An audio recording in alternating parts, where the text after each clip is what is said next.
Сәлем достар, сіздер Тілеуімбет Динашнардың арнасындасыздар. Арнама лайк басып тіркеліп, қоңыраушаны басуға ұмытпаңыздар. Бүгінгі керекті деталімізді сызу үшін ақ парақ, сызғыш және қалам керек болады. Тік төртбұрыш сызамыз, бір жағы 16 см, 8 см. Осыларды әдемілеп өзара қосып, тік төртбұрышымызды сызып аламыз. Мінекей, видеода көріп отырғандарыңыздай. Енді осы тік төртбұрыштың 16 сантиметрлік жерін тең ортасын табамыз. 8 сантиметрден бөліп, мына оң жағымыздан 2 сантиметрден тік төртбұрыштың екі жақ шетінен ортасы 4 сантиметр қалады. Осы нүктелерді өзара әдемілеп қосып шығатын боламыз. Мінекей, видеода көріп отырғандарыңыздай өзара нүктелерді қосып шықтық. Мінекей, енді тең ортасынан жоғары қарай 3 сантиметр нүкте қойып аламыз. Оны жоғарғы нүктемен қосып, және мына біздің сызып алған фигурамыздың сол жағынан және мына жақтан оң жағынан 3 сантиметрден нүкте қойып алып, осы 3 нүктені өзара қосып шықтық. Мінекей, көріп отырғандарыңыздай. Міне біздің негізгі деталіміз дайын болды. Мінекей, енді негізгі өлшемдерін жазып өтетін боламын. 16, 18, 8, 3 сантиметрден қағаз бетіне түсіріліп тұр. Достар, арнамда әртүрлі бағытта түсірілімдер болғандықтан, арнамды жоғалтып алмау үшін тіркеліп, лайк басып, комментарий жазуды ұмытпаңыздар. Сонымен дайын болған деталімізді осы қағаз бетінен әдемілеп қиып аламыз. Одан кейін бізге қатты картон керек болады.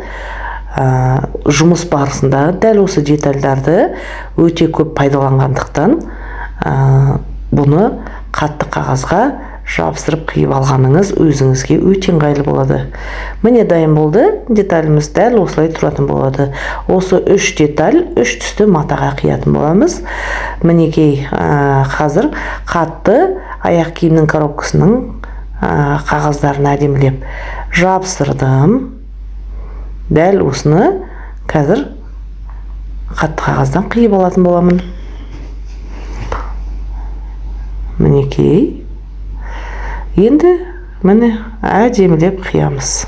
Жалпы 3D құрақтарын құрау кезінде ол құрақтары әдемі шығу үшін ең алдымен осы детальдар және түс үйлесімдігі.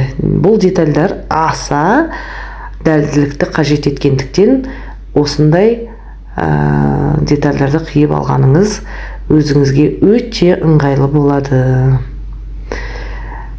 Мінекей, сонымен детальдарымды қиып та болдым. Міне бұлай ғана құрастыратын болсаңыз, бөлшектеріміз дайын болды. Жазып қояйық. Бірінші деталь, екінші және үшінші 3 деталь осындай. Бірінші және екінші деталімізге қарағанда үшінші детальге көп тігіске кеткендіктен, дәл осы деталімізді тағы бір қайталап сызып аламыз. Жан жағына 5 мм-ден қосып шығамыз тігіске. 5 мм-ге үлкейген деталімізді дәл бағанағындай қатты қағазға жабыстырып, хат-трек деталімізді дайындап аламыз. Сонымен деталіміздің барлығы дайын болды. Енді дәл осы детальдерді матаға қалай қалдықсыз пішіп және қалай тігу керектігін келесі видеода көрсететін боламын. Достар, арнамда әртүрлі бағытта түсірілімдер бар, және менің жасап жатқан жұмыстарым ұнап жатса, комментарий жазып, лайк басып, тіркеліп, қоңыраушаны басуға ұмытпаңыздар. Достарыңызбен бөлісе отырыңыздар. Назарларыңызға көп рахмет. Келесі видеода кездескенше.